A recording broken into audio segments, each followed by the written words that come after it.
correction, 3 Shadowhawks. So they've also gone the heavy style.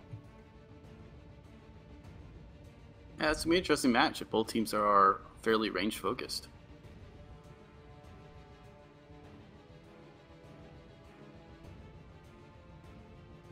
By my count, 228 is actually down 1 heavy, so if it goes to a long game, 3 heavies are going to have to do quite a bit of work in order to match the potential from the other side. And Cicada on Fighting Monk's side is actually a PPC Cicada, so he can be helping out. So Fighting Monks is a little spread out in their base area, but 228 has pushed largely up towards the top part of the base. And for the record, 228 is in red, and the Fighting Monks are blue on your screen. I want to call them red trunks and blue trunks, but... Red corner and blue corner. You see a little bit of exchange of fire in the early part among these teams at range. Now these mechs will be mostly doing their full damage at that range, so it is something that you don't want to get hit too many times by.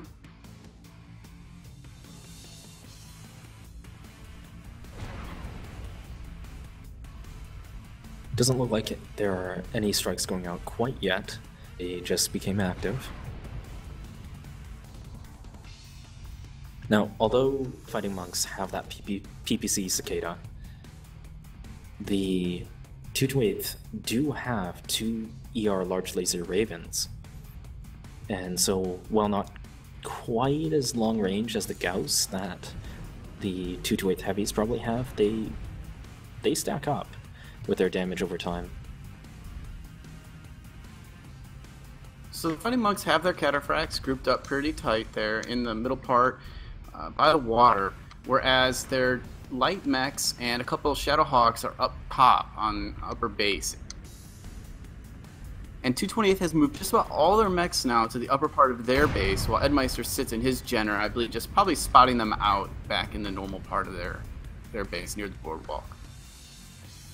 Yeah, he's just going to be watching for a cap rush from the water that everybody else can't see because the Citadel is in the way, and that was actually pretty much the same position I was doing in the Raven earlier tonight.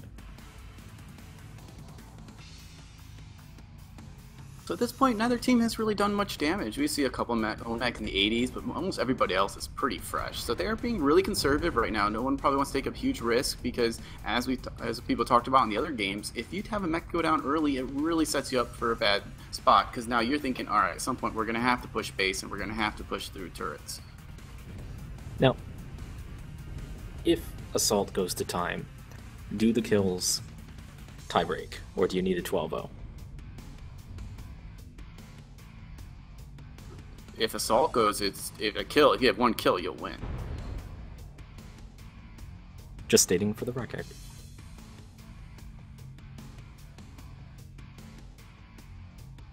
So yeah, by the time you're down 1, you are under tremendous pressure to try and equalize.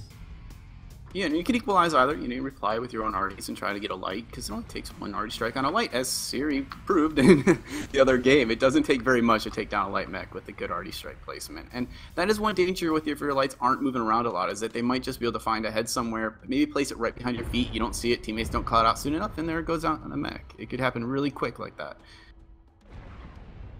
One thing 228 is doing is they're having Versinix's Raven just stand in the middle of their formation, and while he's getting ER large laser pokes, he's also just providing them ECM and preventing locks from being obtained, just making it that much harder to counter-snipe them. So one of the FM Cataphracts is pretty damaged right now. His rear torso's crit, rear left torso's crit, and his head is crit out from the exterior armor, which means it only takes him a little airstrike, a little splash damage, something like that, and it could rip off his head. And airstrikes are infamous for doing that, especially on Cataphracts, so that's something he has to be worried about at this point. Yeah, and it's not just during this sniping and trading phase, it's also when this moves into a full brawl. If he gets caught out by an arty in air, that will tip it. And you're right, he's down to 60%, and Evil Cow also down to 74%. You see, Rafalapa is actually taking an ER PPC AC-20 Shadowhawk, which means he's got the range of the ER PPC, but it's also, if in case it's a close fight, he can still do some damage.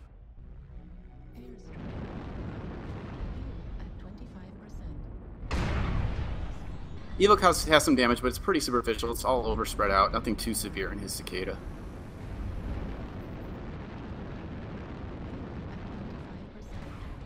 Now here, Ragnar Iron Arm is in a Gauss Jaeger for 228, and he's basically sitting back. I mean, it's a hard fight with that Gauss Jaegers, but he can actually see some lights under the dropship. I wonder if he's gonna be able to peg one of these guys off, but it might be some buildings in the way. He does manage to land a nice shot. Yeah, and one thing to say for the Gauss is at 2,000 meters per second, it is the fastest projectile in the game. 220 is really good with those mechs. I mean, they can hit somebody moving pretty well, fairly consistently. So if they can find one person, that's all it really takes. I mean, when I'm in a light, I have this concept of sort of exclusion range, where based on the enemy's route, I know how far away I have to stay from them in order to be safe. And against your traditional sniper, I feel pretty safe at about 800, 850. Against a Gauss sniper, I'm still terrified out to about like 1,050, 1,100.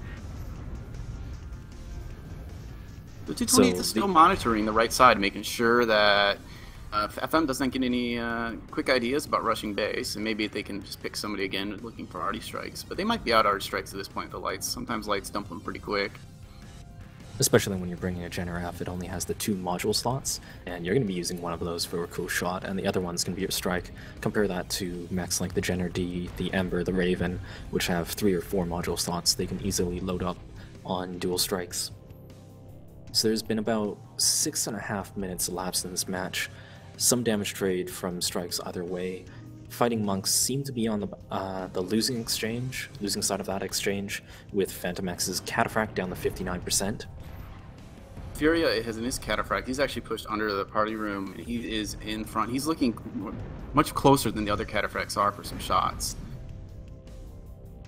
I'm curious if he's going to be able to pull this out, or if he might even be able to get pushed on.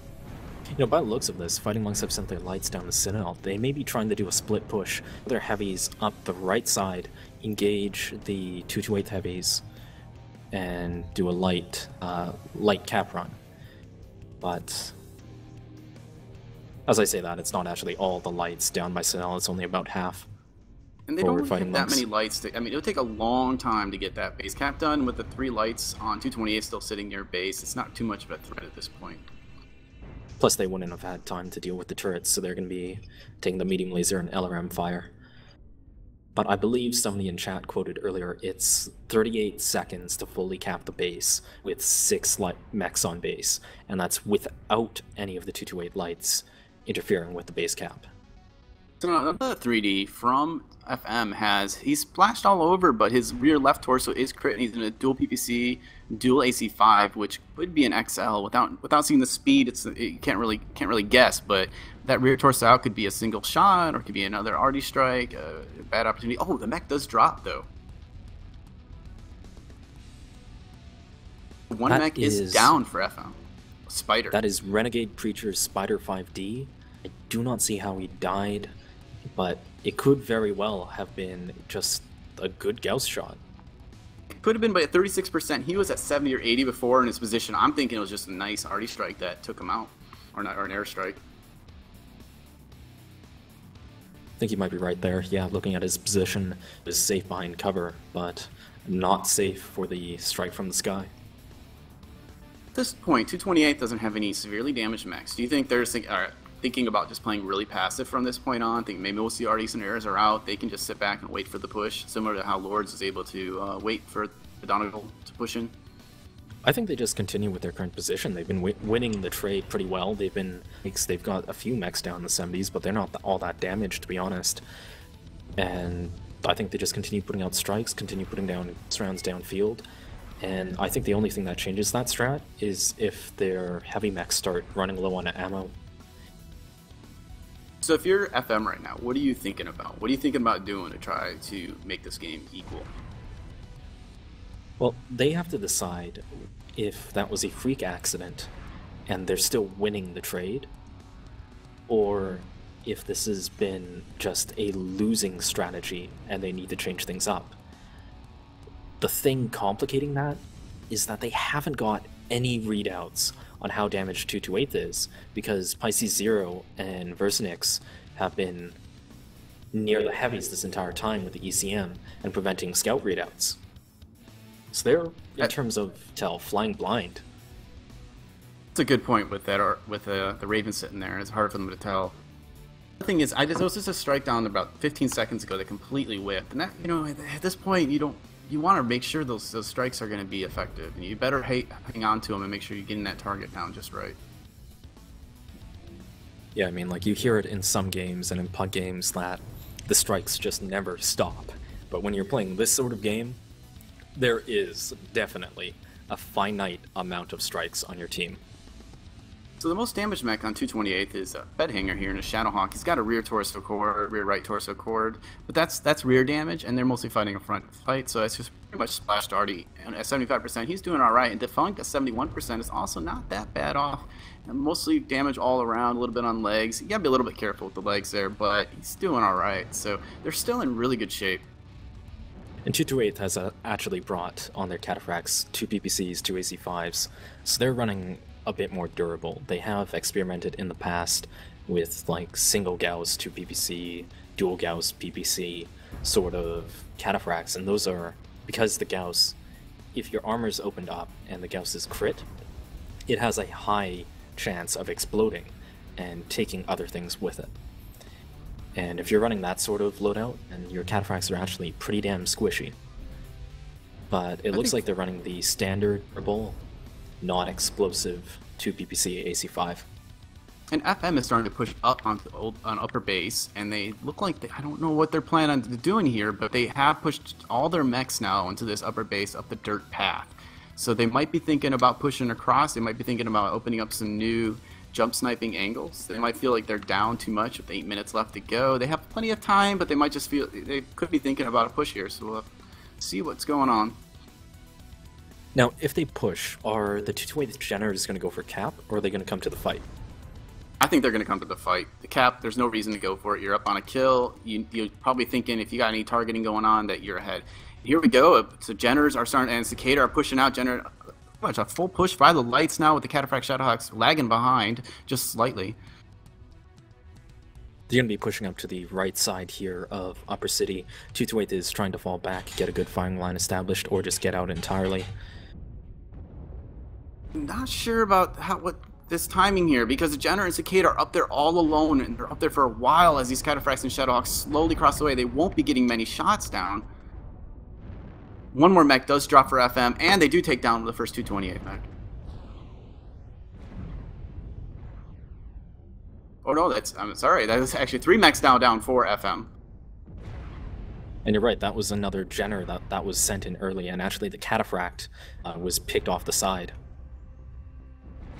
Now, FM is just about at the point where they're committing fully into Upper City, but 228 has had a lot of time to react to this and set up their formation.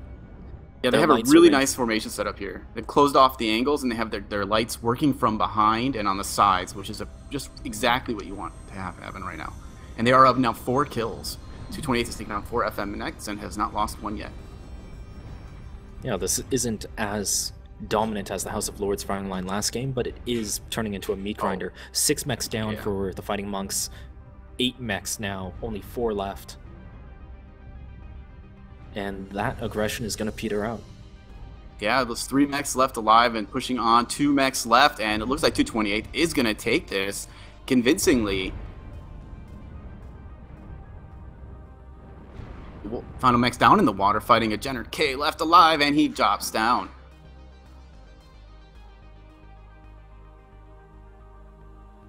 And good game to 228. Yeah, really well played by them. They used arty strikes effectively, they sniped range effectively, and they forced FM to push in. And if you look at the screen at the end of game, the 228 damage was actually spread quite nicely, so everybody was getting work done. In fact, the Defunct and Eric Pride in the Cataphracts were actually some of the lower damage on the team. I'm not surprised in that type of engagement, though, because they probably weren't feeling very many jump shots or worth taking too many big jumps. But Pride still had 236 damage, which is fine, and the lights were all spread out. You know, really, yeah, you're right. Those damages really spread out. Versennik's leading at 414 in that Raven. He probably was able to use that ECM effectively, not only to get strikes, but picking away at ER large at max range can work. And those guys are sitting up top for a while. Those 3Ds were trying to poke out, and over time, those 2 ER large will definitely add up, and they did. And in this game, you know, they won 12-0. That's a really strong win against a good FM team.